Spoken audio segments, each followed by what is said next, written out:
The next door I open could be my last. By Jam Franz. October 27th, 2015. Simone, Dave and I arrived at a club for a Halloween party. We didn't plan to stay long. It was a Tuesday and we all had to work the next morning. We joined the throng of people lined up and going in through the side door, but I realised I'd left my wallet in the car.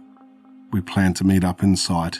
The three of us were wearing these corny matching costumes, a tradition we'd had since we were kids, so it should have been easy enough to find each other. I will never forget the feeling, the allure of that side entrance door, as if everything I could ever want was through it.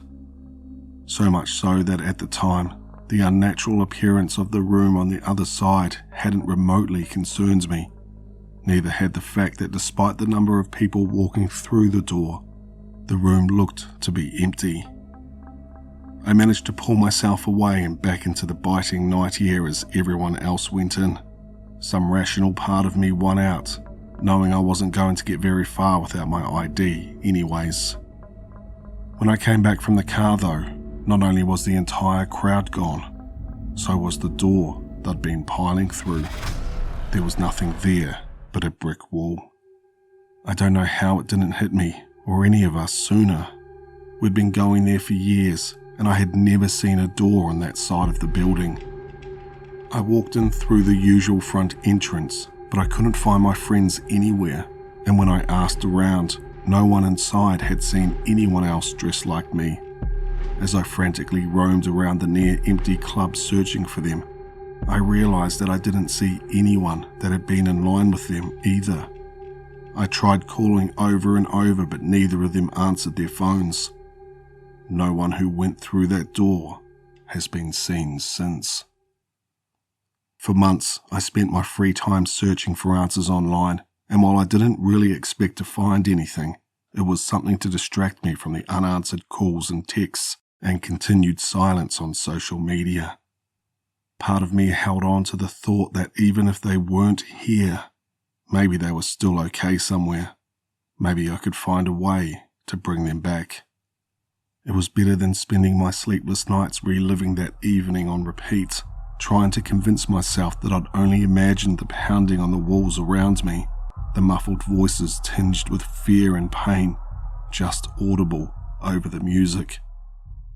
To my surprise, I did find a few testimonies and documentation from other similar-sounding incidents over the years, although some had been difficult to verify or, based on my own experience, obviously fake.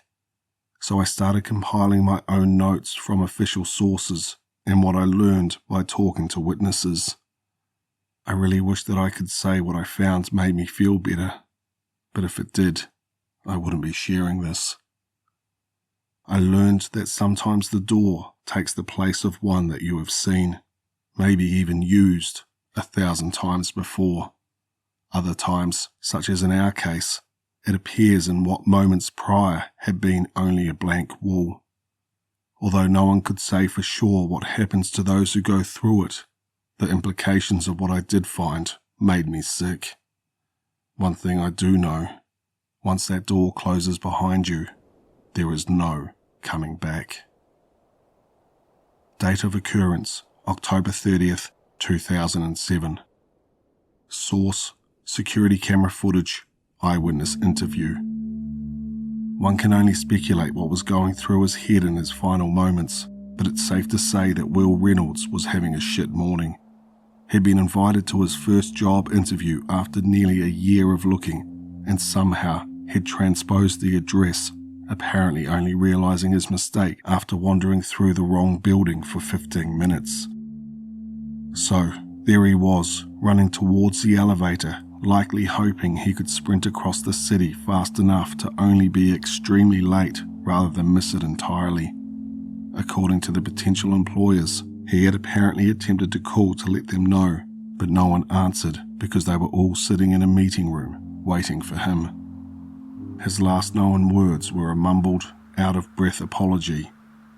Cameras captured him skidding to a stop in front of a door, one that was not recognised by employees or present on footage before or since, and darting through it. We'll never know what he believed to be on the other side.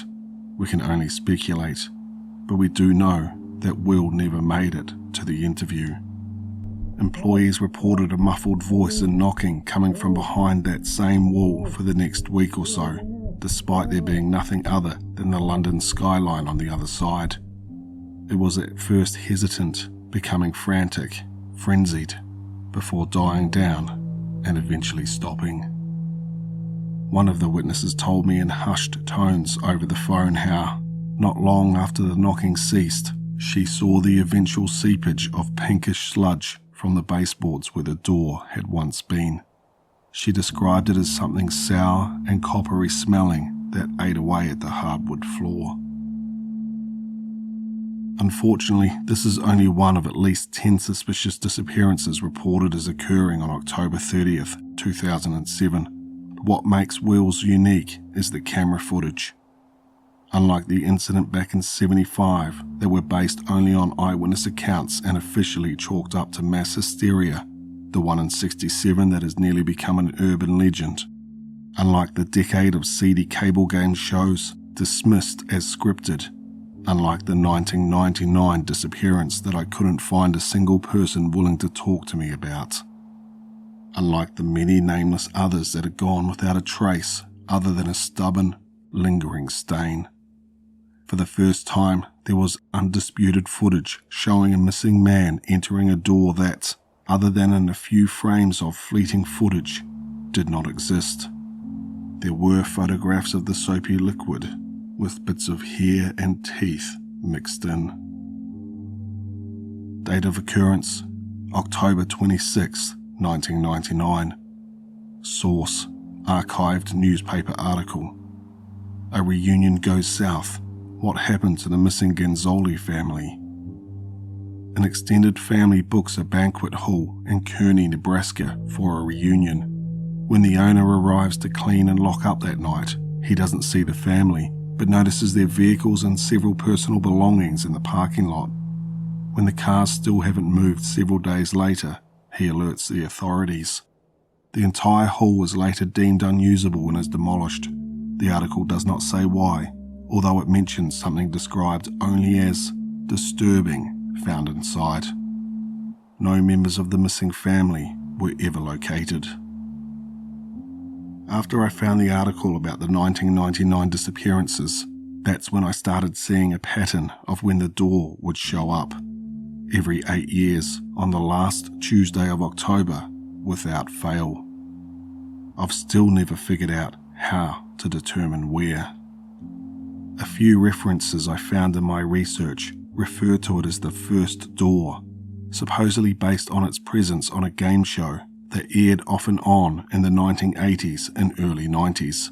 The kind of show that you'd only find late at night in the static between channels. Based on what I've learned though, I've always thought that the last door would have been a more appropriate moniker.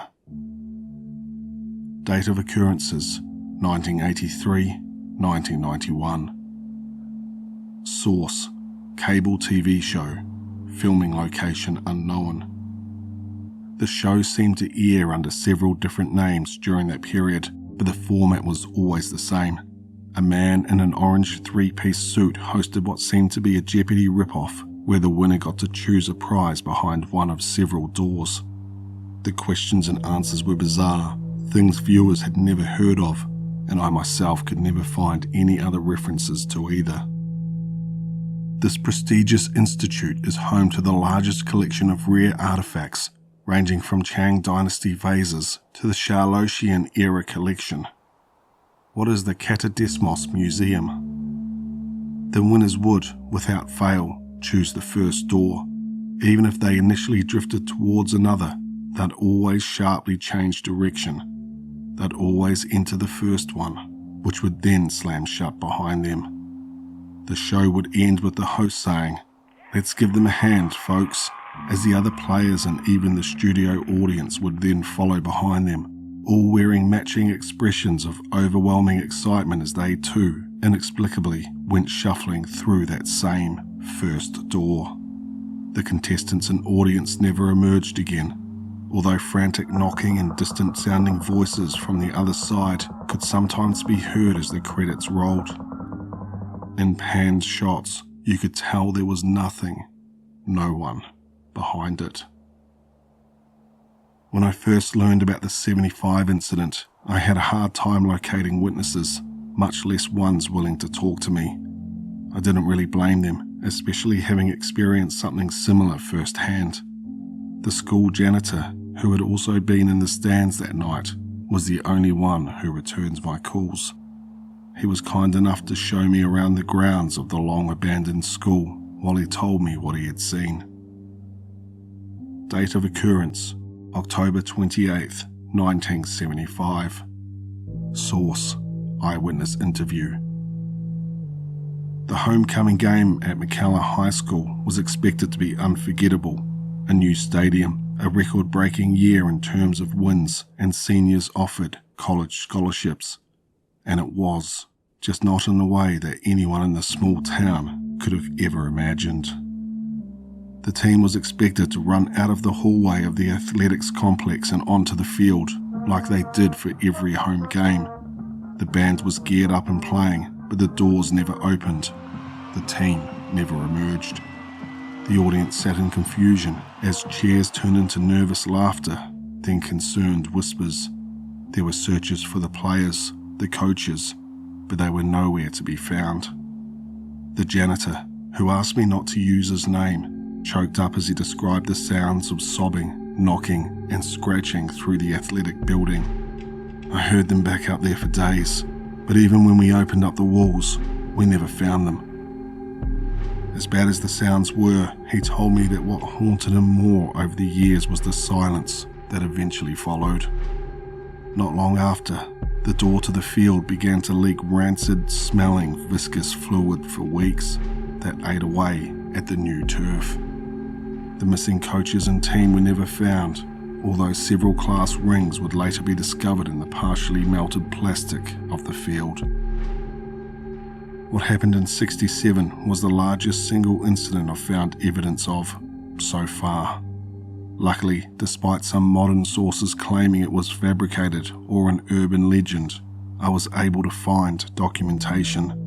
I'm extremely grateful for that, since eyewitnesses have been impossible to locate. That is, if they're still living at all. Date of occurrence: October 31st, 1967. Source: microfilm. Pan Am's Flight 1919, fully booked and ready to depart from GSW to LAX, was delayed by the late arrival of the incoming plane. Perhaps the rush to get everyone on board that Boeing 707 and off the ground was why it took so long for them to notice that something had gone wrong. The plane sat on the runway as its new departure title came and went. Air traffic control tried and failed to reach the pilots multiple times. When airport staff finally reopened the cabin door, the plane was empty. Although those that boarded in search of the crew and passengers would later note that they heard frantic tapping on the windows and metal and what sounded like voices, distant but pleading. The later presence of a thick, pinkish sludge that ate into the cement of the runway below was mentioned in the article, but never explained. On October 27, 1959, there were multiple disappearances reported across 3 continents. I found indications that, on that day, at least 20 unassuming people walked through a doorway that they could have never realized would be their last. Of the better documented cases, there was one in particular that stuck with me over the years. Date of occurrence: October 27th, 1959. Source: microfiche. Reno woman arrested for disappearance of family claims she saw them walk through the door to the dining room but never saw them emerge on the other side. When interviewed, her only response was, "I know they're still here. I can hear them screaming." I couldn't find anything earlier that was formally documented, although the rumours I've heard about what happened in that factory in 1935 still haunt me. I know the first door shows up at least once every 8 years, You can never be too careful though. The price of that particular mistake is far too high. I took all of the interior doors in my home off their hinges years ago, and when I'm out of the house, I only step through a door that I can see others walk through first, once I make sure they come out on the other side. I've never been able to shake the consuming fear that the next door I walk through could be my last. I've been collecting this information for years now, but everyone outside of the fringe forums that I tried to warn dismissed me and my concerns as crazy. With us quickly approaching the last Tuesday of October, I knew I had to keep trying. I knew that I wouldn't be able to sleep at night due to the sheer guilt if I didn't. I owe it to Simone, to Dave, and to the countless others. I'm sharing this with everyone I can in the hopes that one of these posts will make a difference. Maybe I can keep the first door from becoming someone else's last. Because although I don't know where, I know something is coming soon. And I have the feeling it's going to be something big. Something terrible.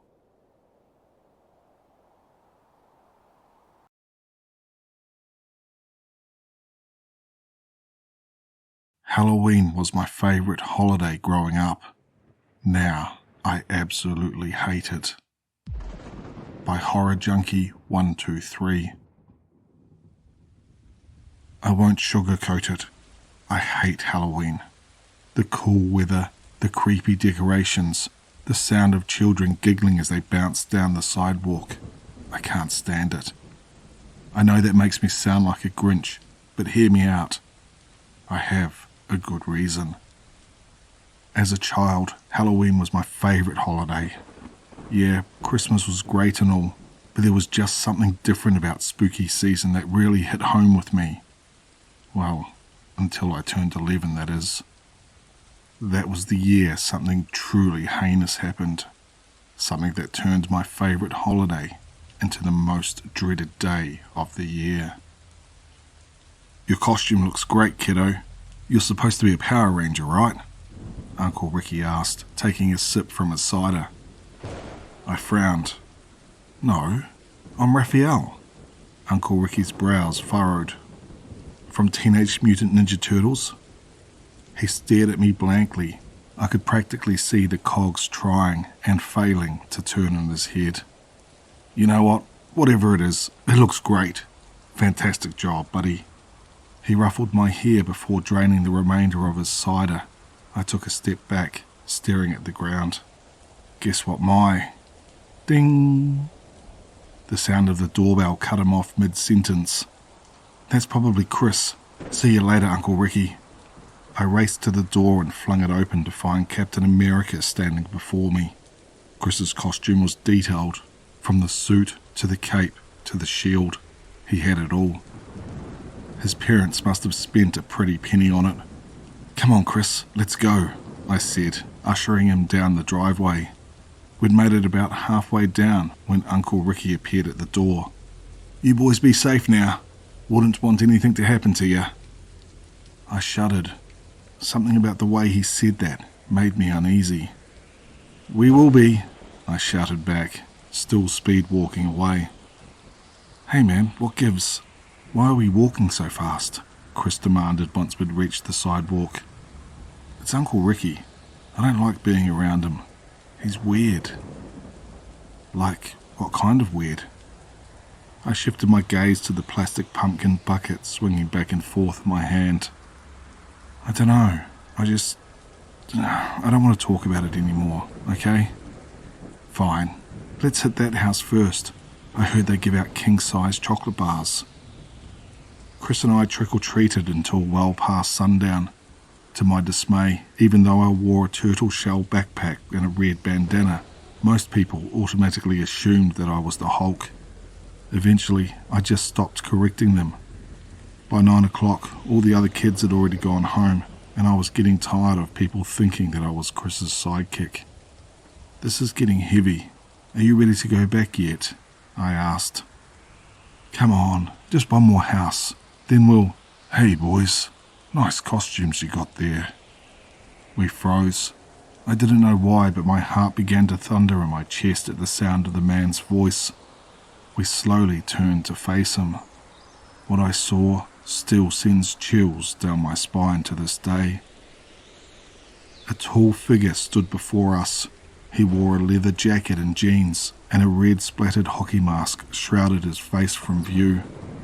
Even through the thin plastic, I could hear his ragged breathing, the shallow rise and fall of his chest as he stood there, that predatory stare boring into me. But that's not what frightened me the most. The man was holding a machete, one that was dripping with a dark crimson liquid.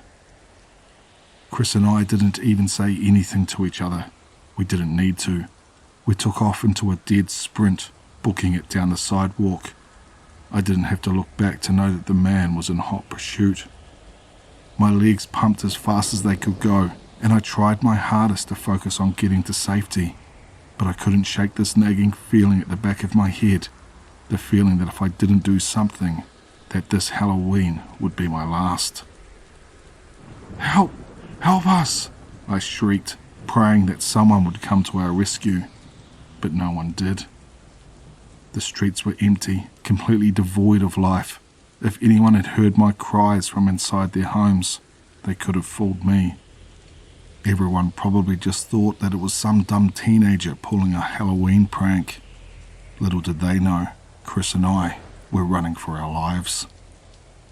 After what felt like an eternity, curiosity got the better of me, and I chanced to look back at our pursuer.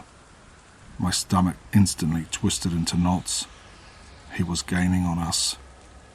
Adrenaline took over, and I racked my brain for ideas. My candy bucket.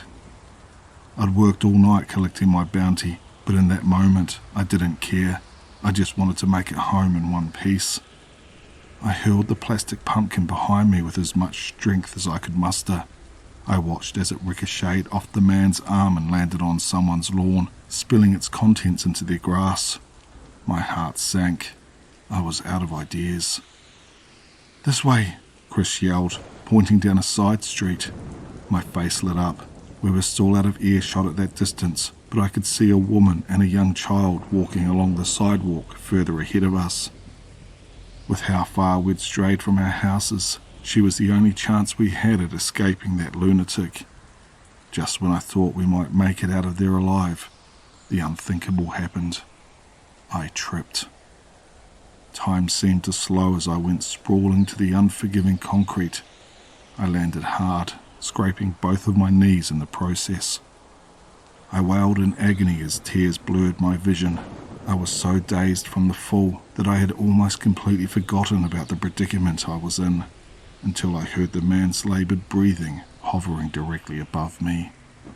I suddenly felt someone grab my arm and shove me onto my butt. I have never been more terrified than I was in that moment. The fear was so overwhelming that I was paralysed. I couldn't move, couldn't speak. I could barely even breathe. My assailant didn't waste his opportunity. He dropped to his knees and began to crawl towards me on all fours like an animal. The machete dragged along the sidewalk, its sharp, crimson-coated blade clinking against the concrete as he advanced. My breath hitched in my throat as the man loomed over me, mere inches from my face. His dark, soulless eyes stared into mine. He leaned in so close that I could smell his breath. Then, to my horror, he brought the machete up to my neck. My mind raced as he lightly slid it across my throat.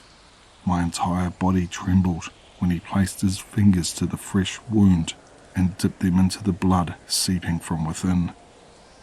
I watched, feeling as if the world was crumbling around me as the man reached underneath the hockey mask and plunged his fingers into his mouth. "You taste incredible," he whispered, raising the machete again. My eyes grew wide as dinner plates, but this time for a different reason. In the blink of an eye, the man was lying on the ground with a rivulet of red seeping from his scalp. Chris tossed a brick to the ground beside him and pulled me to my feet. I had never been so happy to see him in my entire life. "Snap out of it. We have to go," Chris shouted, tugging me down the street. I glanced at the man one more time before we took off. That scene is one that will be burned into my brain for as long as I live. Once we made it back to my house, I snapped. I cried uncontrollably for hours, and nothing could get me to calm down. Of course, the cops were called, but the man had vanished by the time they arrived at the scene. I was inconsolable for weeks afterwards, and not just because of what happened to me. When I glanced back at that one final time, my attacker's mask had slipped, revealing part of his face. The image of my uncle lying there, still gripping the machete, is one that I will never forget. Uncle Ricky disappeared after that night. For reasons I can't explain, I never told my parents that he was the one chasing me. I don't know if they ever made the connection, but I didn't plan on bringing it up. My own memories of the event are painful enough, and I didn't want to relive that trauma. But now, I think I've changed my mind. Because yesterday, as I was returning from the pumpkin patch with my wife and daughter, I noticed something lying on a chair on our porch. My blood instantly ran cold when I saw it. A machete, a hockey mask, and a photo were neatly arranged on a cushion. My hands shook as I rummaged through them. When I picked up the picture and held it up to my face, all the awful events from that night came flooding back. The photograph depicted my daughter playing in our front yard, and on the back, written in crimson, was a note that said, "I really hope she tastes as incredible as you did."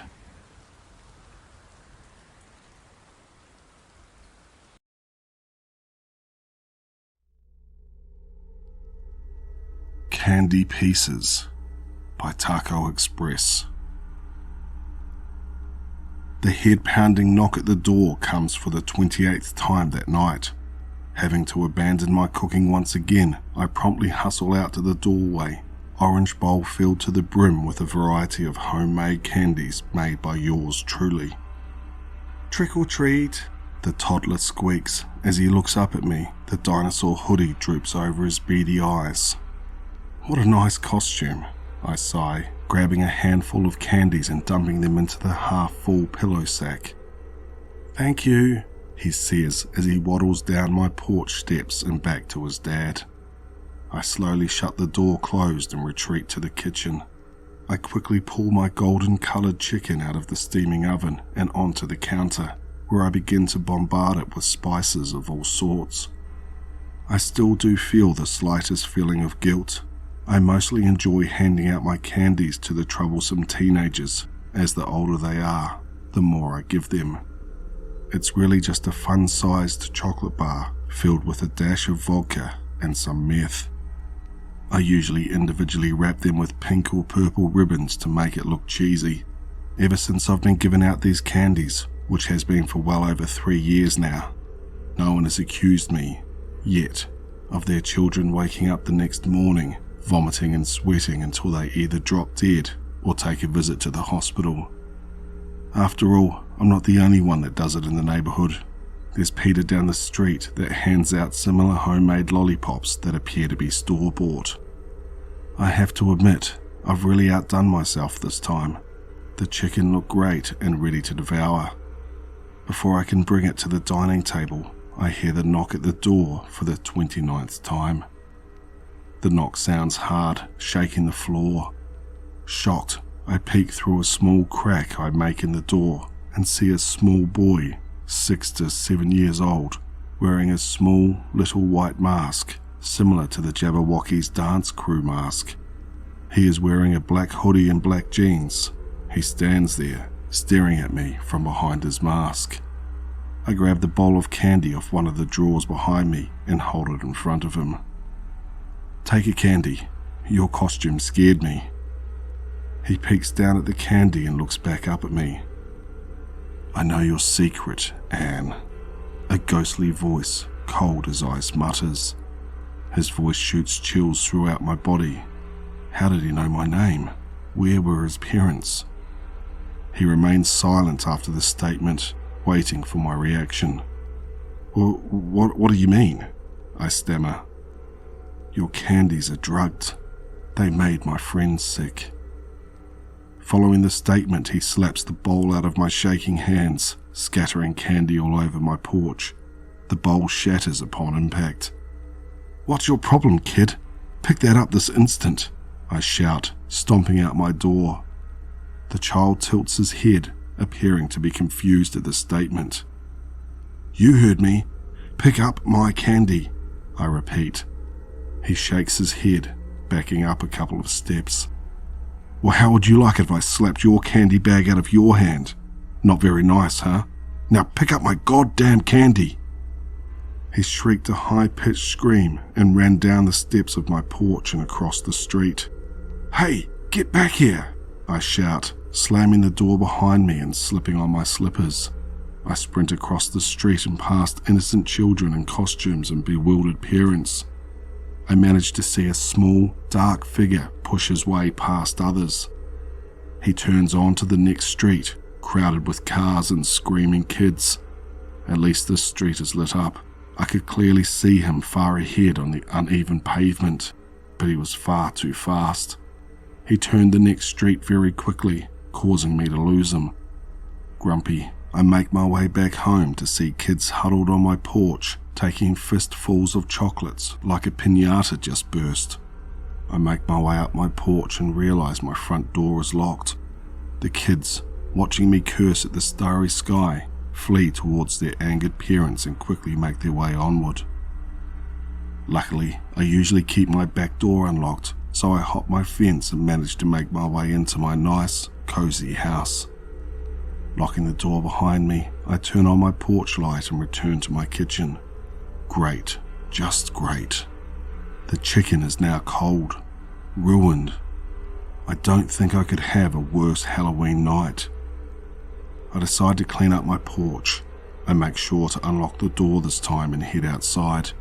I hand 2 handfuls of candy and bring them inside to put them in a fresh bowl.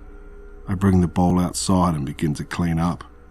Finally, when every candy is returned to the bowl and every last shard of orange bowl is swept up, I feel a whole lot better considering Halloween night is almost over, as it is 11 o'clock. I decide to bring a chair out and sit on the porch for the rest of the night. Only a couple of guests attend, all teens. Once the last light on the street turns off, I return back inside, feeling a little bit better, but still very exasperated. With the remainder of the night, I pop on one of my old horror movie flicks, Hellraiser, into the VHS and begin to doze off on the lumpy couch next to my bowl of steamy, buttery popcorn. But before I can completely fall asleep, a loud knocking comes at my door. "What in the world?" I mutter, bolting up from the couch. I swing the door open and shout, "Go home, it's past midnight, you." I pause. It's the boy in the black hoodie. Before I have a chance to react, he disappears across the street once again. "You best run away before I call the cops on you," I scream. "Get away from my house." With all my force, I slam the door shut and lock it. Just in case, I grab a knife from the kitchen and return to the couch, ready to scare off any late-night visitors. I return to the couch and lie down like nothing happened.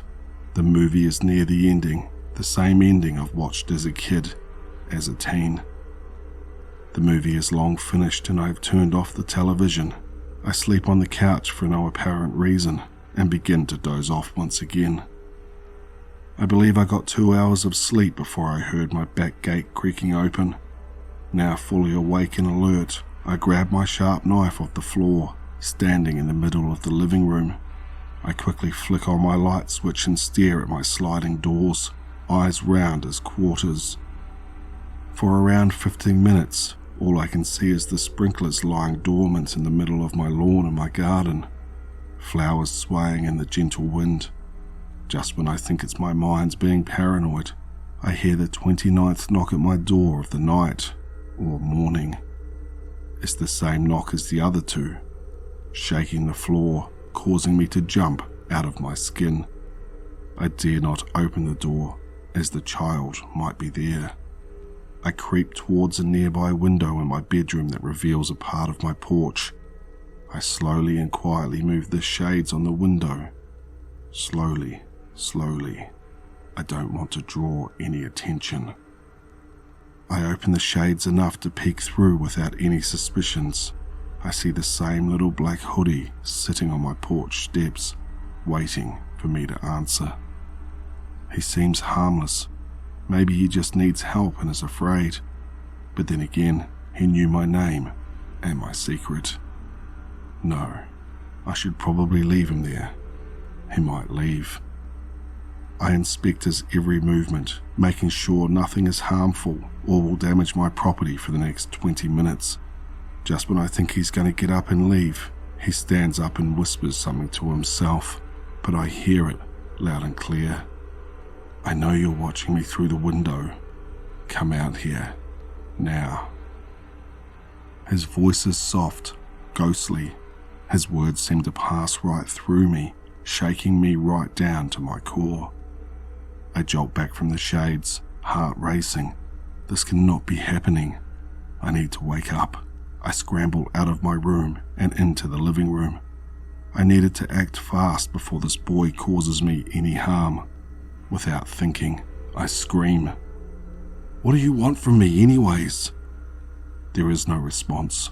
The only noise I can hear with my delicate ears is the wind picking up dead, crunchy leaves. I decide to call up Peter for help. The only thing the police would do would be locking me up for my candy. I punch in the numbers, heart feeling like it will leap out of my chest any minute now.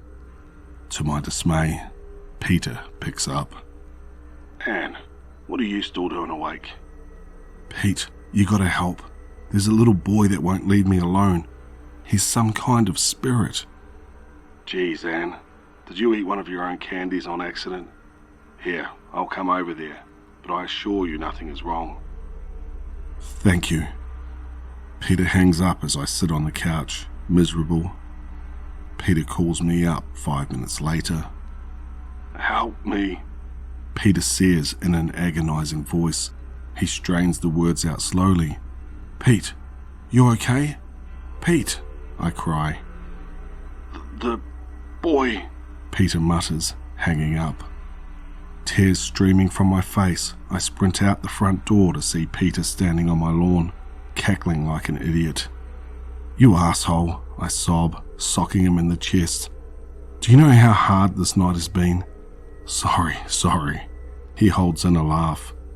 It's just that. Just shut up, I shout, clenching my fists. This boy has been tormenting me for hours now. For all I know, he could be inside my house right now, wrecking everything. I shove Peter and storm off into my house, furious at the boy, furious at Peter, furious at myself. I climb into my bed and scream. I begin to cry a river as Peter hustles down the sidewalk, laughing. As I sob in the darkness of my eerie room, I hear the shattering of glass, probably my sliding doors. Springing into action, but still sobbing, I grab the knife that was sitting on my nightstand and roll under my bed, the best hiding spot I could think of at the time. I hear small, soft footsteps on my wooden floor outside my room. I control my sobs as much as I can as the shadow of tiny feet walk past my doorway. The little feet return and head towards my room. The door creaks open, and the black hooded child wearing his white mask tiptoes inside, holding a glass shard from my sliding doors that he broke. I don't even have to look, Anne. You're underneath the bed, holding a knife, wishing for Peter. Just come out. I begin to sob uncontrollably as the boy crouches down and gives me the good old stare. He offers me a tiny hand, so friendly, so innocent. With pleasure, I bring the knife down upon the boy's hand, creating a large, gaping gash in his hand. He lets out an inhumane roar as he retreats, leaving a slot of time to run out of the room and run. He chases after me with ridiculous speed, diving on top of my back and slicing the back of my neck. I throw the boy off me, sending him down onto the wooden floor. I jog into the living room, grasping my wound with one hand and my knife in the other as I prepare myself for the worst. What I see limping around the corner is no longer a child. It is a pale, skinny, bony monster, still wearing the same mask and same hoodie, hissing and spewing out black liquid that appears to be blood. The height of it is increased as well, to about the same height as my waist. It crawls across the floor as it gets a good grip on my ankle, taking 2 nips. I slice halfway through its neck, causing it to let go for a moment and drip black, slimy liquid all over the carpet. The pale figure squeals as it makes its final lunge at me. I plunge the knife through its mask, causing it to go limp and hit the ground. As the monster slams to the black carpet, I wake up in a padded cell, hair a mess, limbs aching. As I later learned, there was no boy with a white mask, no monster. But there were the candies that I confessed to giving out, and there was a Peter, now dead. I had half imagined the events of the night. When Peter really walked away, he heard me screaming, so he grew worried. The front door had been locked, so in a panic he had smashed through the sliding doors. So basically, the boy, the white figure monster, had been Peter all along. Near the beginning of the night, the boy in the white mask was real. He really did know that I had drugged the candy because he lived next door without me knowing for the past few years and saw me preparing the candy one day. My mind had cracked near morning.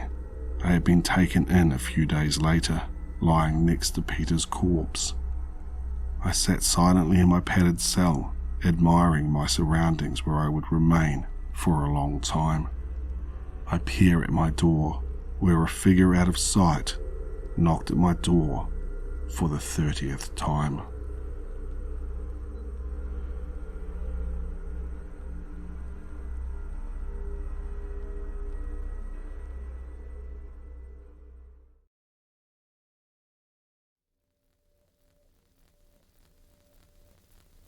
The Grim Reaper asks me for a sacrifice every Halloween.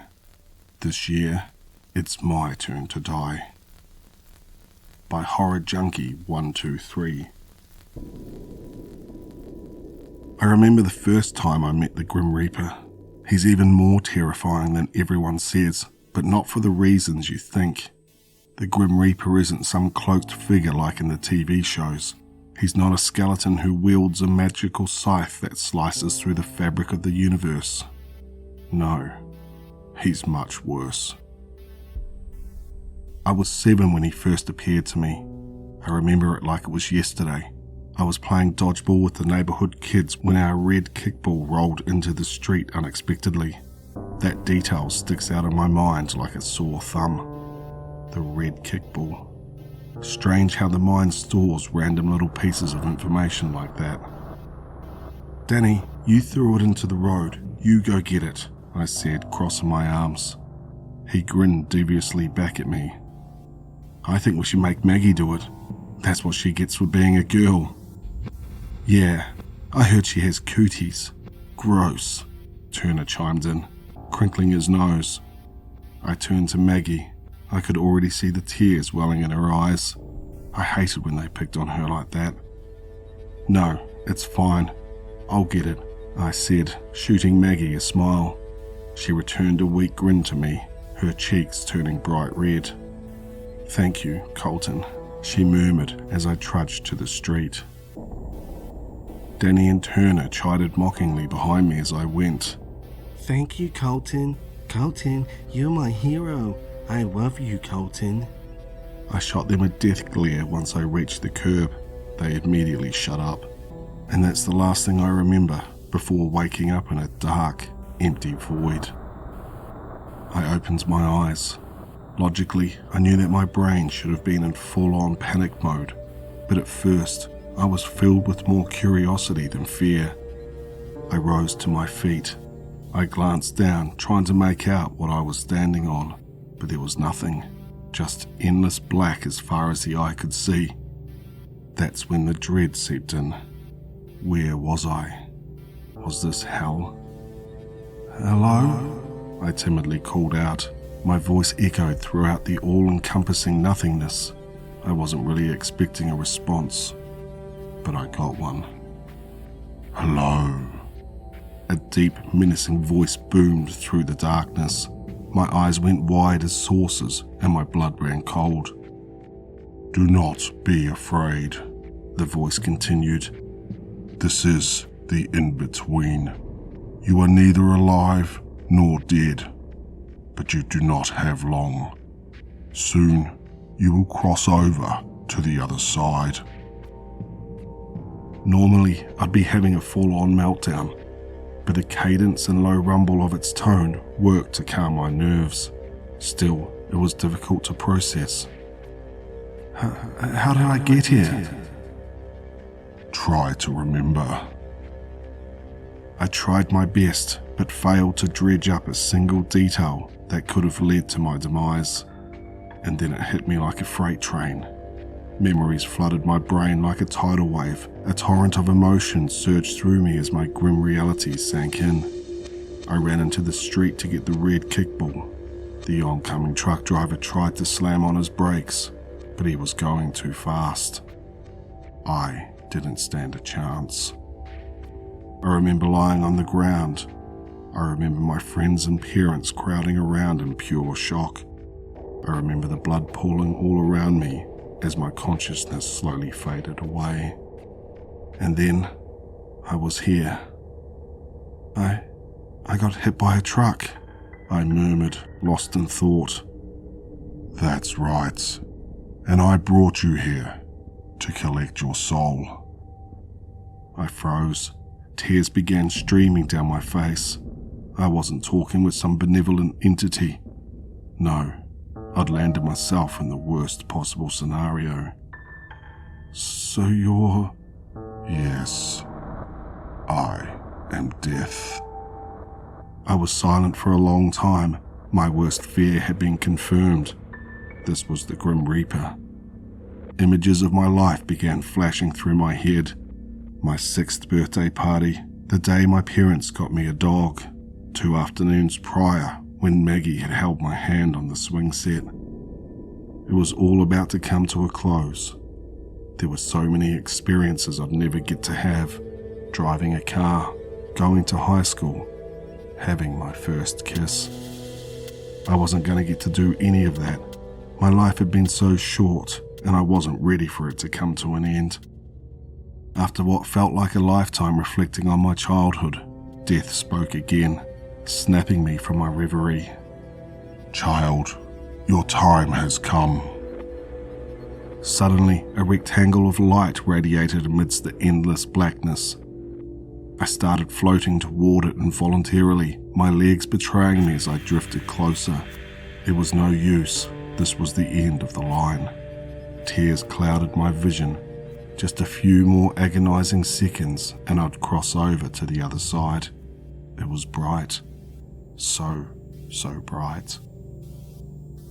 I don't know what motivated me to speak. The words just tumbled from my mouth as if on their own accord. I shouldn't have said anything. "Wait, there has to be something I can do. I'm not ready to die yet." I lurched to a stop.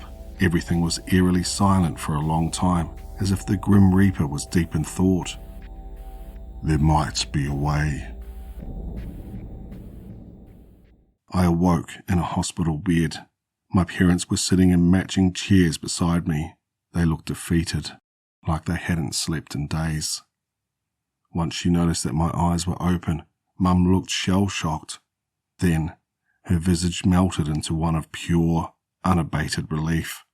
She rushed over to me, tears cascading down her cheeks. Mum tenderly ran her fingers down the side of my face. She gazed lovingly into my eyes as Dad stood behind her with a grin plastered across his lips. I couldn't stop myself from sobbing like an infant. I thought I would never get to see them again. Mum gently hugged me. I buried my face into her arm, wetting the sleeve of her blouse. "Mum?" Dad? Mum released me momentarily and both of them stared at me expectantly. I smiled and met their gazes. I love you both so much. That was the happiest day of my life. My parents showed me how much they truly cared, and that is a memory that I will cherish forever.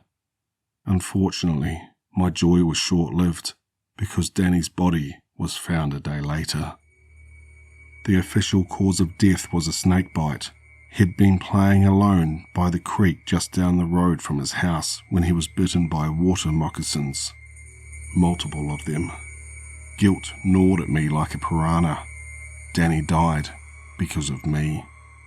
Yeah, he could be a jerk sometimes, but he definitely didn't deserve that. I couldn't bear the thought of him lying there, weakly calling for help, only for his cries to fall on deaf ears. It must have been painful too. I can't imagine how much he must have suffered in those final, fleeting moments.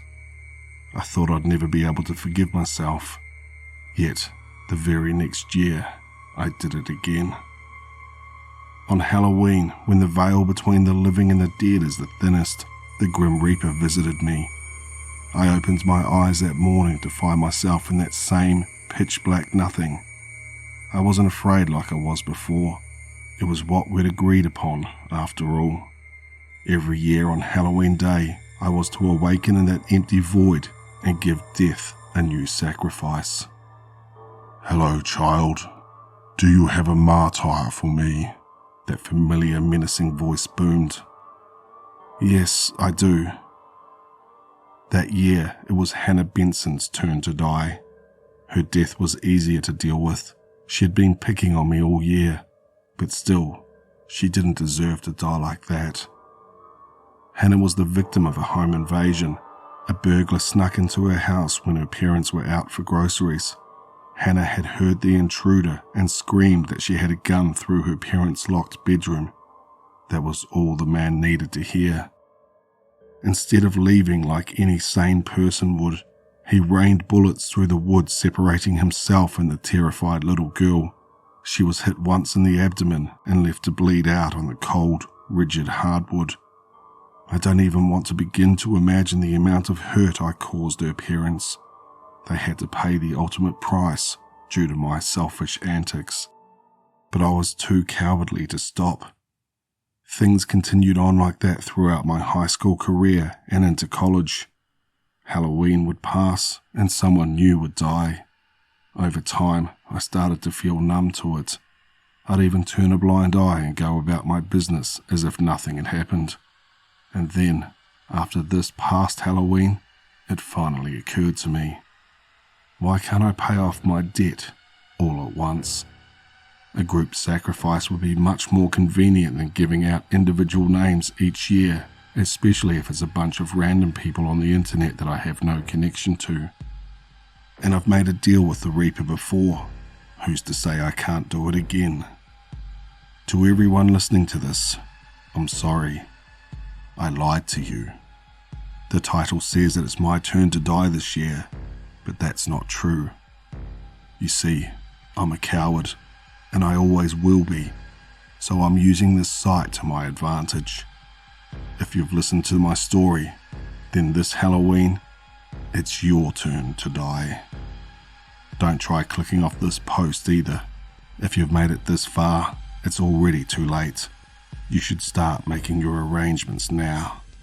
I guess I should thank you, because due to your unwilling sacrifice, death will be off my back for a long, long time.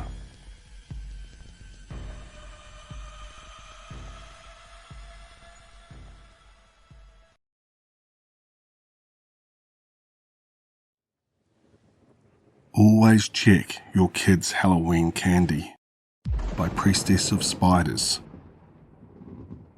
Everyone knows the horror stories. Razor blades, hallucinogens, rat poison, all disguised in candy just waiting for innocent kids to gobble them up. It's all nonsense, of course.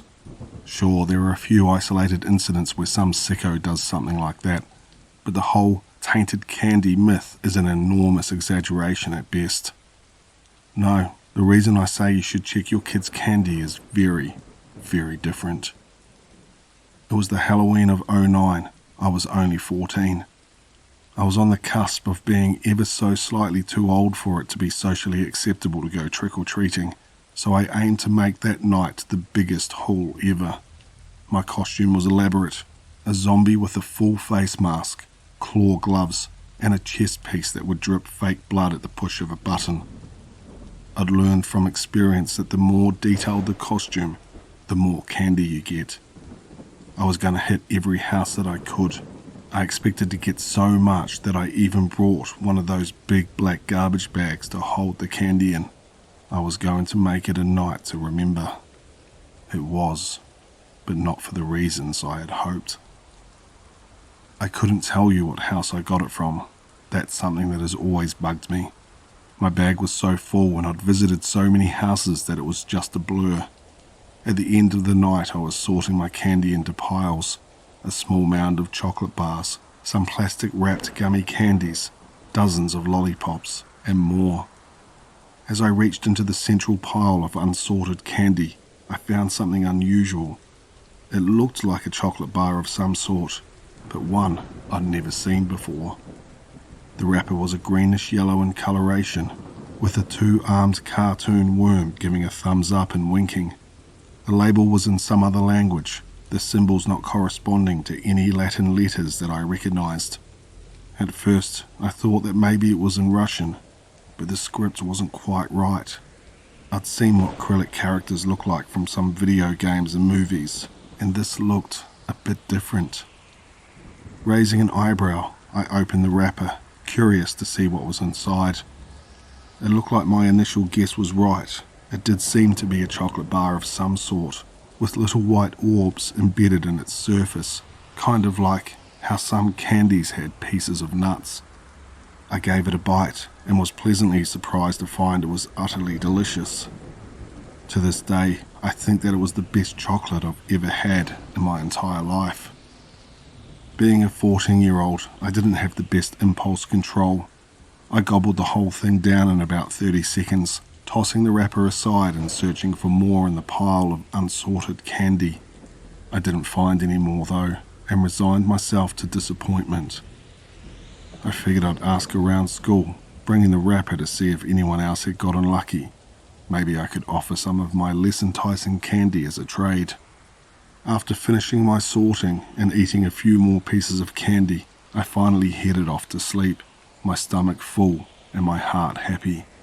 It had been a great day. The next morning I made sure to pack the empty chocolate wrapper so I could ask around at school, and brought some extra candy for trade. During recess and lunch I asked nearly the whole school about the chocolate, but only found 3 other people who got one, and like me, they had immediately eaten the whole thing. I still remember their names. Jeremy, a lanky, bespectacled kid from my chemistry class. Ashley, a girl with dyed blue hair who I'd seen around but never really talked to. And Lee, a track and field athlete who I shared math class with. They all agreed that it was by far the best chocolate they'd ever had, and had also been hoping to find some more. However, it seems like the trail ended there. None of them remembered which house gave them the chocolate bar either. I was a little sad, but ultimately it wasn't the end of the world for me. It was just some candy after all. It took a few weeks for me to notice anything strange. I had long since forgotten about the candy bar, and now that Halloween had come and gone, it was back to the daily routine of school and homework. One morning, I woke up to find myself feeling very thirsty. It felt like I had been walking in the desert for days, so I immediately got up to get something to drink. Normally with breakfast I would have milk or orange juice, but that day I decided just to have a big glass of water, and then another, and another. After 3 glasses, I was finally satisfied. My mum eyed me with confusion. "Feeling a bit dehydrated, honey?" she asked. I nodded, a little embarrassed. "Yeah, I'm not sure why. I just felt really thirsty this morning," I responded. She smiled and said smugly, "Well, at least it's not soda water or energy drinks. Those things will rot your teeth, you know." I rolled my eyes and finished my breakfast, getting ready for school, bringing 2 bottles of water with me. That day during chemistry class, our teacher announced that Friday there would be a school day long field trip to the local lake, where a fish and wildlife representative would talk about the native ecosystem and the environmental impact of pollution. It wasn't mandatory, but students who went and wrote a paper about it would get extra credit. The teacher said that anyone who wanted to go should raise their hand, and instantly I found myself lifting mine. Jeremy did too, and I detected the faintest hint of confusion on his face. I also felt a little bewildered.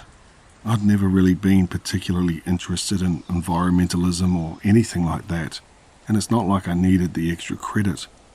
But something about the field trip seemed to call to me, like I was meant to go there. The rest of the week passed agonizingly slow. I found myself constantly thinking about the lake, about its cool green waters rippling gently in the breeze. Every morning I would wake up thirstier than the last, until my mum was starting to grow concerned about my water intake. I brought one of those huge water bottles that athletes use, and I noticed that Jeremy and Ashley had as well. Lee already had one, but I noticed him drinking from it more often than normal in math class. Finally, Friday came around and the small number of students going to the lake got onto the school bus. I couldn't help but notice Lee and Ashley were coming too, but I was quickly distracted by the thought of the lake. I'd never been one for water. It was fun to go in the pool once in a while, sure, but I'd never been obsessed over it. However, all I could think of during the bus ride to the lake was how good it would feel to just dive into its shimmering water, to sink all the way to the bottom and stay there, surrounded by fish. When we finally arrived, the fish and wildlife guy had us all sit down on the grass. He told us about pH levels, showed us a preserved frog with too many legs, and passed around photos of some of the garbage he had found on the water's edge. I wasn't paying attention though. I was just staring out at the lake, hypnotized by its gentle waves. I thought about how nice it would feel on my skin and my mouth. Before I knew what I was doing, I was standing up, walking towards the lake. I could faintly hear the chaperone yelling at me to come back, and some of the other students murmuring in confusion, but I wasn't focused on that. It was just background noise. The sounds of the lake filled my ears. I was vaguely aware that I wasn't alone in my march towards the lake. Jeremy, Ashley, and Lee were all walking with me, similarly fixated. I felt my tennis shoes sink into the cold water as we kept walking onward. As I kept moving, the water went up to my knees, then my thighs, my waist, my chest, my neck. Finally, my head was fully submerged, and I looked out into the murky gloom, not even trying to hold my breath as I inhaled the lake water. Then came the sudden realization of what was happening, where I was. It was as if I had been a puppet whose strings were suddenly cut. I was fully aware of the fact I was drowning. Then came the pain. I could feel wriggling under my skin, a burning, itching pain like needles shooting up from inside my flesh. I looked down and saw long, pallid worms erupt out of my skin like moles digging out of the earth. I tried to scream, my mouth once again flooding with water as one of them squirmed out from underneath my eyelid. Dozens of them, maybe hundreds, all came writhing up as they burrowed through my flesh. The pain was unbearable, and my vision started to fade to black as I passed out from a combination of agony, terror, and lack of oxygen. I woke up in the hospital, my parents standing over me, their eyes filled with concern. I felt so tired, but thankfully not thirsty at all. When they realized I was awake, my mum smothered me with hugs and kisses, while my dad just started sobbing with relief. I asked about the others, the 3 students who went into the lake with me, but they didn't make it. There was only time to rescue one of us. The doctors were at a loss to explain the puncture wounds all over my body, but said that it wasn't anything too severe and that I should be able to recover with some pain medication and antibiotics. I didn't tell them about the worms. I knew I wouldn't be believed anyway, and I didn't want to end up locked away in some institution. I already had to have therapy sessions and got put on some antidepressants. Apparently the authorities cooked up some story about a suicide pact between Jeremy, Ashley, Lee and I. I played along with the story to the therapist, talking about feeling overwhelmed at school and whatnot, but it was all nonsense. I wasn't depressed, at least not before this happened. I did some independent research, trying to figure out what happened to me. What I found out was startling. There is a phylum of worm called Nematomorpha, also known as horsehair worms. They typically infect insects, growing inside them and controlling their central nervous system to make them jump into water and drown. Once the host leaps into the water, the worm burrows its way out of the host, continuing its life aquatically to find a mate and lay eggs. There are a few cases of accidental infection of humans, but there is no recorded evidence of them ever manipulating a mammal in the same way they control insects. I also found something else out. A few weeks after Halloween, every year, like clockwork, there is a spike in child deaths due to drowning. It's not enough to be noticed by most people, but it is obvious once you're looking for it. So I'll say to you again, always check your kids' Halloween candy. If you find a greenish yellow chocolate bar with writing in a language you've never seen before, don't let them eat it, no matter what.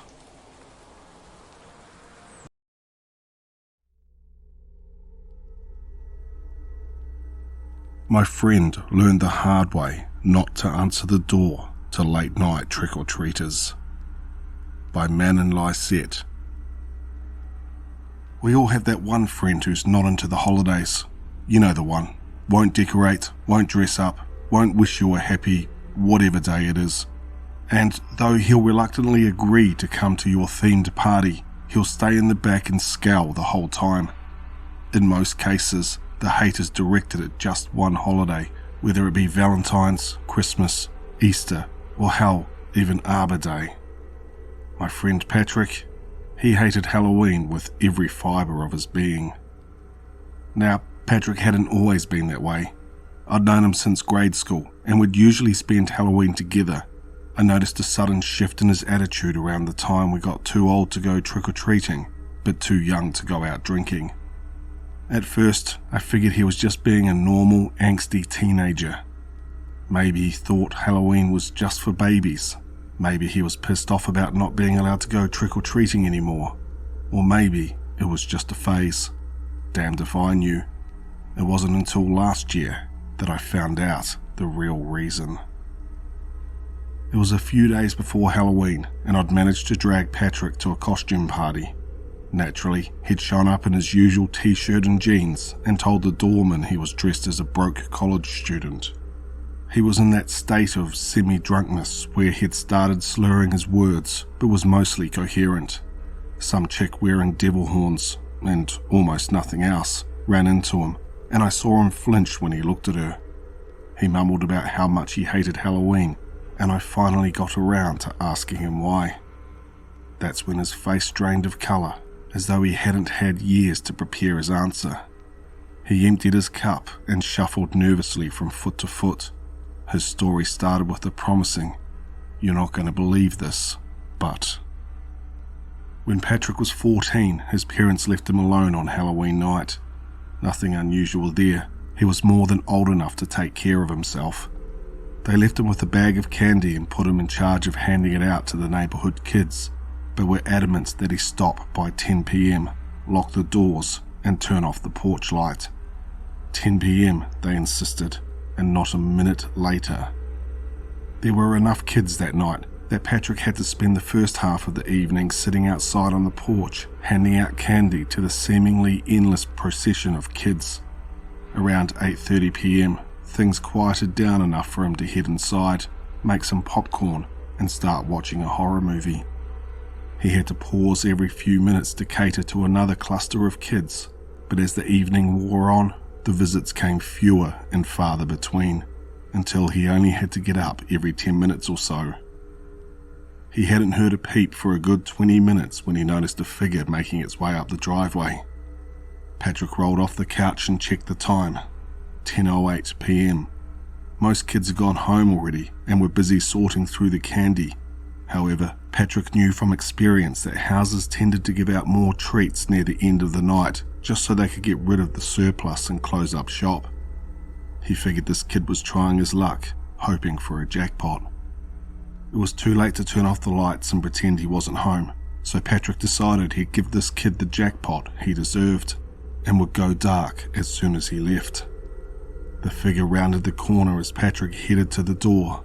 By the time he'd armed himself with a handful of candy and opened the door, the figure had reached the foot of his stairs.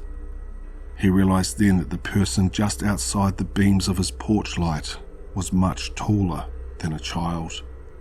A parent, he figured. Maybe his kid had fallen asleep or was hiding under the thick black cloak that he was wearing. The man's costume was strange. The fabric looked to be much higher quality than anything you'd buy at a store, that's for sure. It was a thick, tattered cloak covered in chains that jangled with every movement. 2 black horns protruded from the top of the hood, leaving frilled, frayed fabric all around the holes they'd torn. Trick or treat, give me something good to eat, it bellowed. The voice was so unnatural that it sent a chill down Patrick's spine. He swore to me that it sounded like 2 people had spoken in unison. The figure took another step up the stairs, which brought him within the radius of the porch light. Patrick could now see he was wearing a goat's mask beneath his hood. 2 pearly yellow eyes with slit pupils stared at him. He stared back. The mask was so lifelike. Its fur swayed softly in the breeze. Mist seemed to escape its wet nostrils, and the eyes looked real, almost as though they'd been ripped right off an animal and glued on while they were still fresh. And suddenly, the goat's eyes blinked. On instinct, Patrick slammed the door shut and locked it. He could hear the patter of something thick as the figure climbed up the wooden steps.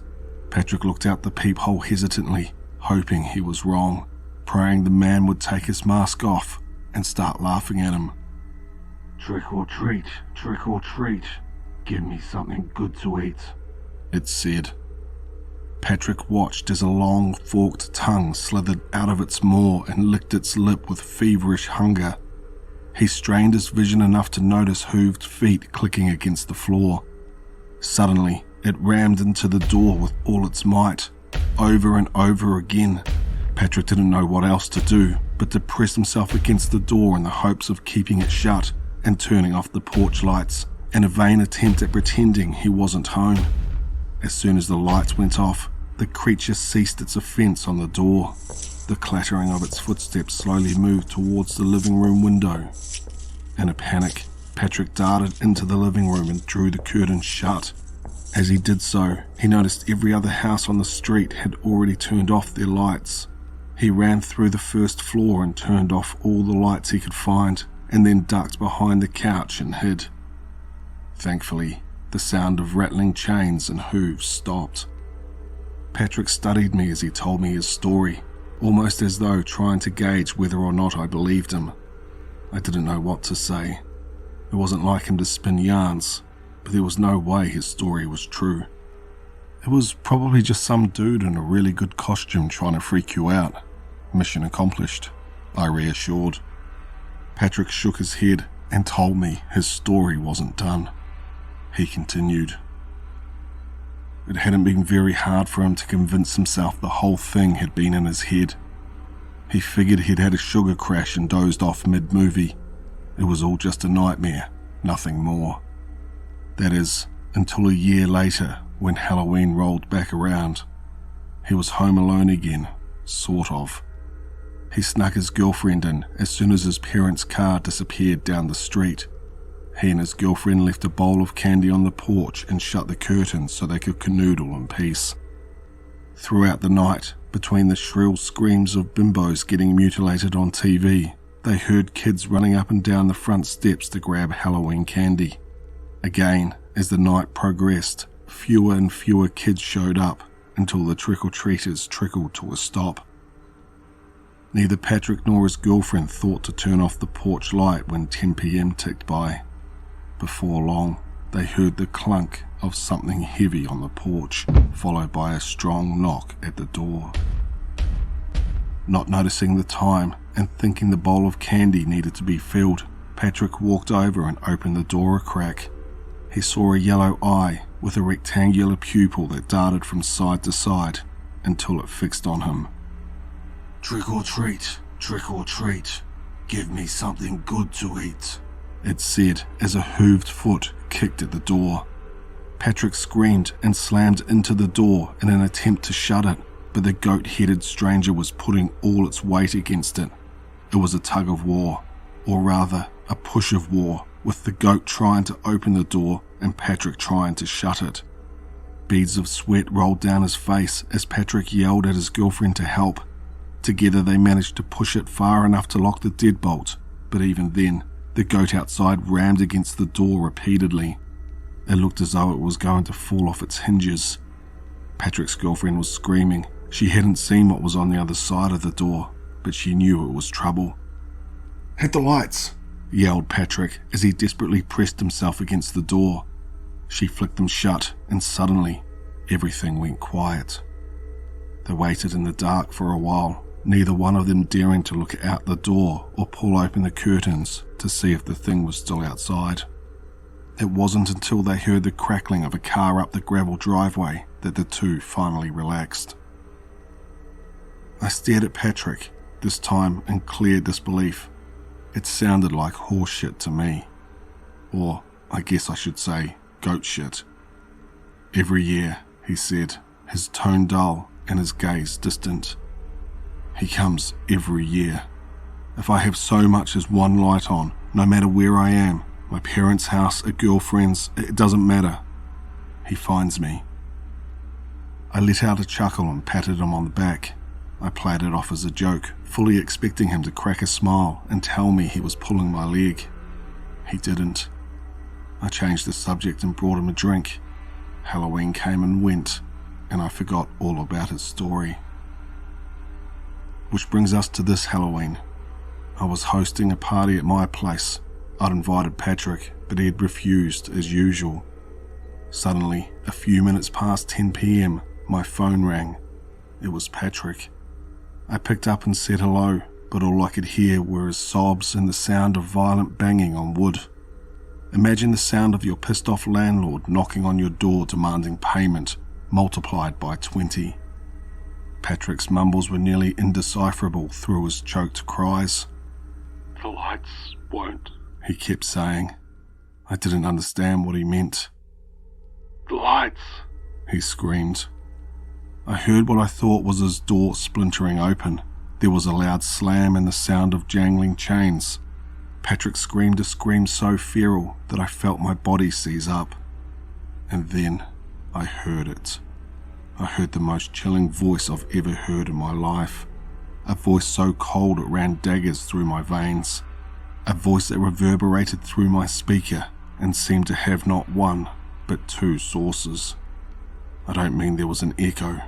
I mean it sounded like a man, but with that normal voice came one that was deeper and produced an unholy growl with every syllable. "Trick or treat. Give me something good to eat," it uttered. I heard something being dragged. Patrick's screams and the sound of jangling became distant until I couldn't hear them anymore. I left my party and sped across town to Patrick's condo.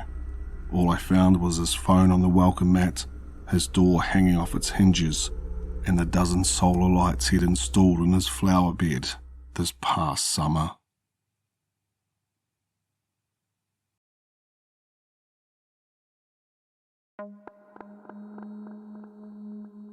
The Endless Track by One More Nightmare. I've never liked Halloween. Trick-or-treaters, tacky costumes, plastic skeletons. It grated on me. I never liked the holiday, but living in Australia it was never really a big deal, so I could easily ignore it. But I despised how it had started seeping into Australia from the States, another capitalist bloated holiday that had strayed so far from its origins. Last year, despite not having one horrid decoration littering my property, my door was banged on relentlessly throughout the night by hordes of trick-or-treaters and their obnoxious parents. Some of the older children weren't happy when I told them to fuck off through the door and proceeded to tip my bins and kick down my letterbox. Kids will be kids, was all the operator said when I called the police. Useless. So this year, I booked a trip out of the city and as far from civilization as I could. A train ride through Australia's remote outback for 4 days and nights. I was a little irritated that the ticket booth at the station had some cheesy fake cobwebs and spiders in the windows, but thankful once I boarded to see no sign of Halloween. This train ride across the outback was my escape, a few days of quiet where I'd see nothing but wilderness, desert, and the occasional old ghost town. It didn't take long to leave civilization behind, and as I ventured further inland, the landscape slowly changed from green bushland to dry grass, before even the driest of grasses could not survive. Outside, endless stretches of red earth now blurred by, sparse trees and bushes dotting the landscape. I let the steady, rhythmic hum of the train lull me into a trance, watching as the scenery stretched on, uninterrupted. I enjoyed dinner with my own company, reading a book while occasionally stealing glances outside the window. The horizon glowed like molten metal as the Australian sun lowered itself across the desert's dry, sandy surface. Day 2, we stopped briefly in a small town, population 12, before boarding again and heading further towards the centre of Australia. I had browsed the wares there and picked up a couple of books from the local pub/post office/restaurant/convenience store. I sat down in a comfy seat, popped in my headphones to listen to some classical music, and began skimming the books I had picked up. Normally, I would stick to autobiographies, classic tales, or true stories. The selection in the town wasn't the greatest, but one book there was about true Australian unsolved mysteries. It was a collection of stories, a lot of which were focused on the Australian outback. Most were suspected kidnappings, murders, that sort of thing. A couple were around alien sightings and abductions, something I'd heard of in Australia, but was not really interested in. And one discussed ley lines. Now, I'd never heard of a ley line before, so this piqued my interest a little. I dove into this story and found out that ley lines are theoretical alignments that some believe connect various ancient, sacred, or significant sites across a landscape. Some even believe that these ley lines may have spiritual, healing, or even supernatural properties, and apparently, Australia has them crisscrossing all over the outback, with a couple in particular that were considered extremely powerful. It went on to detail a range of supposed incidents on or near these ley lines, sightings of creatures, UFOs, voices in the desert, even a story of a small mining town, Langara, that was at the intersection of a ley line that completely disappeared in the early 1900s. Not just the residents, but the entire town. As I finished up the story, the train suddenly went dark as we entered a tunnel. I placed the book back on the table and leaned back in my chair as the lights in the cabin flickered on. The train raced through the tunnel before emerging out the other side, the bright Australian sun temporarily blinding me. The train rumbled on. The red sand desert was broken occasionally by old buildings, rusted cars, and gnarled trees as I stared out the window, not really paying attention as I daydreamed. My mind was caught up in replaying the events of last Halloween and how I was glad not to be there, and how I was so glad to be here, not home, this time around. Today was the 31st, and while it was still early, Soon my neighbourhood would be overrun by trick-or-treaters, and while I was here, 1,000 kilometres away, the thought of it irritated me and started to get me wound up. I took a deep breath and decided to close my eyes and relax. I turned up the volume of the classical music and tried to clear my mind, letting the rumble of the train and the symphony of the orchestra blend together, rising and falling in a calming rhythm. I'm not sure how long I slept, though I definitely did sleep, as a completely new song was playing when I opened my eyes. It was dark again, and at first I thought maybe I had slept the entire afternoon away, before I was suddenly hit again with the bright Australian sun as the train exited another tunnel. I took my headphones out and stood up to stretch. I contemplated going to my room for a bit, but decided I would just stay here. I looked around the carriage at the other guests, most of whom were staring longingly out the windows at the desert with big smiles plastered on their faces, before doing one more stretch and sitting down again. I'm not sure how many times we had passed it before I noticed it, but I know that we had gone through maybe 2 more tunnels before something clicked. We passed by a large, gnarled tree, this one blackened, possibly from a fire or lightning strike. I had seen a similar one earlier out the window, just before we had passed by a small mining town. It's not that rare to see them, so I don't know why, but I felt a knot start to form in my stomach. Something told me that it wasn't just a similar tree, but it was the same tree. I looked ahead and the knot tightened as I could see a small town looming in the distance. Just a coincidence, I told myself, trying to brush it off. I hadn't paid much attention to the last town we went through, but I could not have been more alert this time. It appeared deserted, though in well-kept condition considering. Some paint appeared peeled here and there, but overall it seems like a very tidy, quaint little town. There would have been no more than 20 buildings lining a single main road. There was a welcome sign, but I had been staring intently at the buildings, looking for any sign of life, and had missed the name on the sign.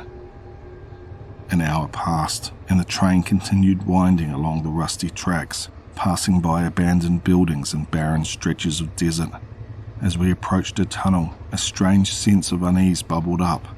I watched as the train slipped into darkness and took a deep breath, trying to calm myself, counting the seconds until we emerged on the other side. When the light broke, I blinked, feeling a sense of déjà vu. I told myself, of course it looks familiar. It's the outback. The whole thing looks the same. That did little to temper my rising anxiety. But it didn't take long to confirm my worst fear. There it was again, the twisted tree, exactly as I remembered, its branches frozen in the same eerie pose. The train pressed on and I sank deeper into my seat, trying to ignore the unsettling feeling creeping up my spine. We passed by the town again, exactly as I remembered it. In fact, now that I thought about it, I couldn't even think of the sun having moved its position in the sky, as the shadows cast on the ground looked exactly the same as well. Another hour passed and another tunnel loomed ahead. This time I closed my eyes, hoping the darkness would settle my nerves, but as we came out on the other side, my pulse quickened. There was the twisted tree again, and the same little town, everything eerily unchanged. And then I saw it, a figure far off in the distance, silhouetted against the barren landscape. My eyes fixed on it, feeling a chill crawl up my spine. I couldn't make out any details from here, but something about the figure felt wrong, like it was watching me. I stood up. "Excuse me," I called out to the passenger across the aisle from me, hoping for some reassurance. But he just stared at me with a blank smile, eyes unfocused, face unmoving. I looked around, searching the other faces in the carriage, but they were all the same. Strangers with serene, placid smiles that seemed almost painted on. My skin prickled with cold dread. I tried opening both doors at each end of the carriage, but they were both locked. I made my way back to where I had been sitting and slumped back into my seat. As the train rolled forward, I kept glancing out the window, my pulse quickening as we neared another tunnel. The figure outside had vanished from view, but not from my memory. I sat, staring out into the empty expanse of the outback, wondering if I was losing my mind. But then we passed through the tunnel, and this time when we emerged, something was different. The sun sat in the same spot, but it was darker somehow. The blue sky had a tinge of red to it, and the outback felt different. We approached the twisted tree and my heart sank. The tree was darker, not in colour, but in energy. I don't know how to explain it, but I could feel it. Some branches had been broken, lying on the ground near its gnarled roots. The abandoned town had deteriorated also, paint peeling and some roofs sagging, appearing more decrepit than before. The figure was back too, still far off, but much closer than it had been. The shape of its body was somehow wrong.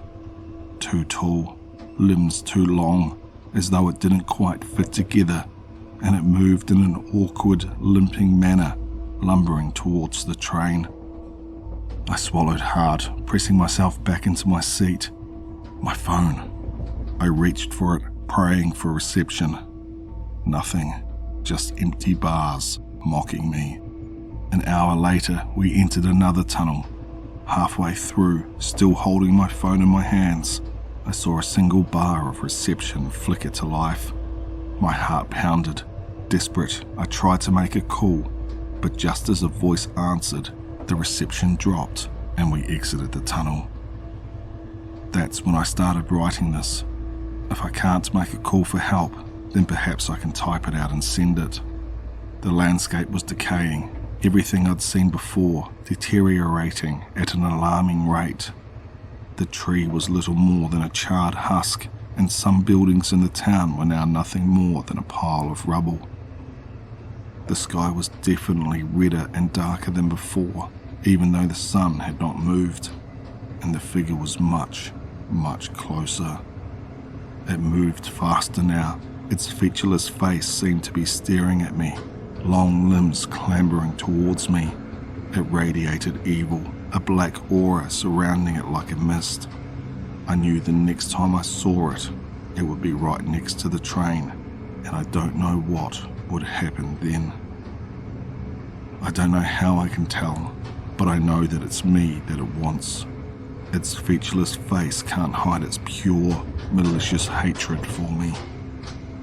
I tried again to alert the other passengers, to snap them out of their spell, but as I moved down the aisle, the faces of the passengers turned to meet me, one by one, their eyes still empty, their expressions painted on. They watched me with those blank, serene smiles, the kind you'd give a child having a nightmare. I wanted to scream, to shake them, but fear choked me. So now I wait for the tunnel. My finger will hover above the post button, so as soon as I see a single bar of reception, I will try and post this as a call for help and as a warning. I pray I make it out of this and make it back home, but I fear that this next tunnel will be my last. So goodbye. Don't forget me.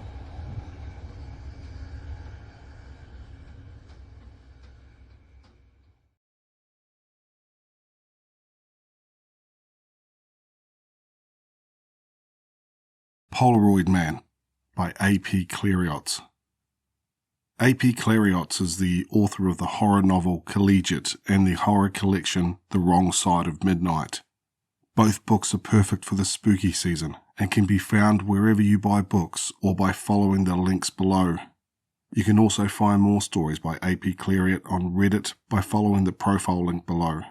All stories, including the one you're about to hear, occur in Bridal Veil Lake, a tourist town in southern Ontario.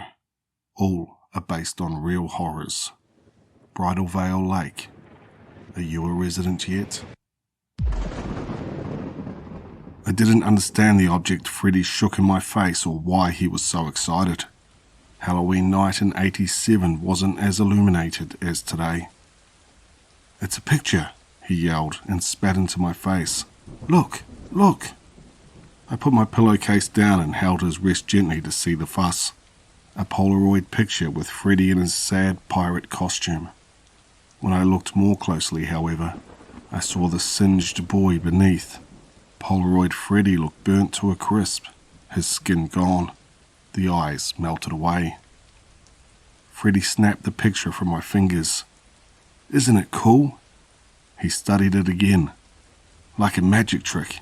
Best Halloween ever, right? It's cool, right?" He continued to bully me for validation, as 10-year-old boys do, until I relented. "It's cool, Freddy. Where did you get it? You know Mr. Malcolm's house? The super green lawn guy? Tells dirty jokes to us at the bus stop? The weirdo pervert? That guy?" Freddy nodded enthusiastically, missing my intended sarcasm. Everyone usually avoided Mr. Malcolm's house on Halloween, and every other day. The man constantly invited kids inside for candy and conversation. I don't know if anyone accepted that offer. I hope not. "Yeah," Freddy confirmed. "But there's a young guy on the porch, probably his nephew or something. He's got on a mega spooky demon mask, and he's got a camera, and he takes your picture, and it prints out all freaky like mine, and—" "Whoa, Freddy," I said. He was getting overexcited. Freddy had something wrong with him. A weak heart, maybe, though I can't recall exactly what we were told, other than he could die should he get too worked up. Our teachers told us to look out for Freddy, so I did. "It's great. Calm down." I started breathing with him and held his hand. He smiled. "Thanks, man. Want to see?" I smiled back. Yep. The photo had me creeped out, but also fascinated me. I didn't want to be the only kid who missed out on something cool. Judging by the line extending down the walkway, bending at a right angle onto the sidewalk, it seemed I might. There had to be 50 kids waiting for their photo. Polaroid pictures aren't fast. They don't present an image until at least 10 minutes have gone by. The guy on the porch wore a thin mask with horns that really seemed to grow from his forehead. The mouthpiece displayed jagged teeth. He carefully placed the undeveloped photo on a shoe rack at his side. You don't shake Polaroid pictures, you wait. And so we waited. He could have simply given the white rectangles to the eager kids before the image showed, but he didn't. Instead, after taking a trick-or-treater's photo, he sat cross-legged on Mr. Malcolm's concrete slab of a porch and stared at the child. Some kids tried to talk with him. He didn't answer. Others waited in silence, bearing the stranger's gaze with admirable defiance. One little boy began to cry. His parents ushered him away before he could collect his photo. I remember thinking how fortunate I was that my parents let me trick-or-treat on my own. I would get my photo. I would endure the awkwardness of that adult gaze. Time ticked on. It was late. Some kids gave up and left the line, to my delight. Freddy yawned and said that he had to go. I thanked him for telling me about the Polaroid man. I probably wouldn't have come down Ferry Street otherwise. Mr. Malcolm creeped me out too much. Luckily, a few other school friends were revealed by the departures. May DeFranco and Vicky Rand. They'd already gotten their photos, but hung around because May's little sister wanted one too. "Can I see?" I asked, pointing at the photos. They were grotesque, and I could hardly bear it. May's body appeared popped open, entrails spilling from her guts and onto splintered remnants of bone and muscle. Only the pink princess dress she wore as her costume identified her as the corpse in the photo. Vicky's was far worse. Her dead body had been tied at the wrists and ankles. Her pale face appeared stunned at the mutilation of her body. The top half had been pulled apart from the bottom, and there were more tortured dead around her in a dark field. "Cool, right?" Vicky said. "It's like Freddy Krueger or something." "You've never seen Freddy Krueger," May said. I hadn't seen A Nightmare on Elm Street either. I never have. At the time, I assumed the contents of the photo were typical horror movie stuff. I wasn't ready for it, but I wouldn't let my discomfort show. After May's sister got her photo, more kids thought better of risking their worried parents' wrath. They left, and after one more boy got his photo, my turn came at 11:42 p.m. My parents were probably pissed off by 8, so I figured, wrongly, I wouldn't be in more trouble for continuing to stay out way past the time I should have been home. Though I did have second thoughts, especially when I realized no other kids remained. I would be the last, and I was alone with the devil-masked man. "Don't smile," he growled. I adjusted my face quickly to obey. He snapped the picture and sat on the stoop. We waited. The last leaves on the trees hissed a warning in the wind. Their dead brethren skittered away down Ferry Street. I could hardly breathe as he stared. There were no visible eyes in the sockets of his mask, only oily voids, an unfortunate trick of the dim porch bulb. It had to be. The feeling in my stomach called for a quick escape. "I think I need to go," I told him. His hand gripped my wrist hard. I squirmed. "It's okay, I can pick it up tomorrow." He did not let go. His face, that mask, got close to mine. He was perfectly quiet. No inhalation or exhale as he forced me to stay put. "Please," I begged. "I want to go home." In the half-inch space between our noses, he slid the developing Polaroid. This close, I could barely see anything. Then the devil's mask appeared in the photo. Then I, or what would become of me, materialized. The Polaroid featured us together, his hands around my neck, my face empty of life. I yelped and pulled away. He let go, and I fell onto the walkway. He stood up and tossed the photo with precision. It landed beside me on the grass. Further details of the horror were revealed. A swath of blood matted my hair and soaked the front of my costume like a gory bib. The man in the devil mask had done more than strangle me according to the image. I backed away, a reverse crab walk of cumbersome doom. He hadn't moved because he could catch me any time he liked. His first step knocked his camera off the stoop. It clattered, and a piece shot away from the impact. He didn't seem to care. "Please," I pleaded with him. I don't remember the specifics of how I got up and ran down the middle of Ferry Street. I only recall the chase was brief because I made a mistake and got cornered in the variety store parking lot. The store, Brothers Variety, had been closed for hours. There'd be no help there. The streets were empty. Most people were asleep. How I knew this or thought about it in such a terrible moment came down to dumb luck. I backed into a pile of leaves bunched up with fake spider webs that had blown off someone's house. Stuck, I raised my arms defensively and caught the time on my digital watch, the wrong side of midnight by 12 minutes. His fingers caressed the side of my neck. I closed my eyes and started trembling uncontrollably. Pain would be next. Great pain, the photo promised, and death. "No," I tried to shout, but it came out like a squeak.